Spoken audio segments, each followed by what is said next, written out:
பள்ளி சிறுமியை கர்ப்பமாக்கிய இளைஞருக்கு 20 ஆண்டு கடுங்காவல் சிறை தண்டனை விதித்து பெரம்பலூர் மகிளா நீதிமன்றம் தீர்ப்பளித்துள்ளது. பெரம்பலூர் மாவட்டம் வேப்பந்தட்டை அருகே உள்ள ஒரு கிராமத்தை சேர்ந்த 13 வயது சிறுமி அங்குள்ள அரசு பள்ளியில் கடந்த 2019ஆம் ஆண்டு 8ஆம் வகுப்பு பயின்று வந்தார். இந்நிலையில் சிறுமியின் தாய்மாமன் மகன் பார்த்தசாரதி திருமணம் செய்து கொள்வதாக ஆசை வார்த்தை கூறி சிறுமியை பலமுறை பாலியல் உறவுக்கு உட்படுத்தியுள்ளார். இதனால் கருவுற்ற அந்த சிறுமி அதனை அறியாமலேயே தொடர்ந்து பள்ளிக்கு சென்றுள்ளார்.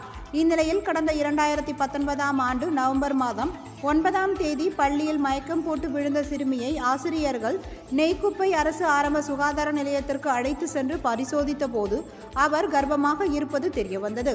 பாதிக்கப்பட்ட சிறுமியை விசாரித்த போது தனது தாய்மாமன் மகன் பார்த்தசாரதி தான் காரணம் என நடந்ததை கூறியிருக்கிறார். அதனைத் தொடர்ந்து பாதிக்கப்பட்ட சிறுமியின் பெற்றோரும் பார்த்தசாரதியின் தந்தையும் சேர்ந்து சிறுமிக்கு பார்த்தசாரதிக்கும் குலதெய்வம் கோயிலில் திருமணம் செய்து வைத்தனர்.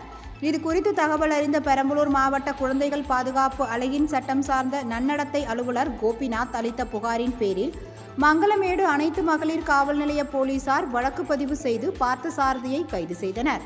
வழக்கை விசாரித்த பெரம்பலூர் மகிளா நீதிமன்ற அமர்வு நீதிபதி இந்திரா ராணி பார்த்தசாரதிக்கு 20 ஆண்டு கடுங்காவல் சிறை தண்டனையும் 50,000 ரூபாய் அபராதமும் விதித்து தீர்ப்பளித்தார். இதையடுத்து பார்த்தசாரதியை போலீசார் திருச்சி மத்திய சிறைக்கு அழைத்து சென்றனர்.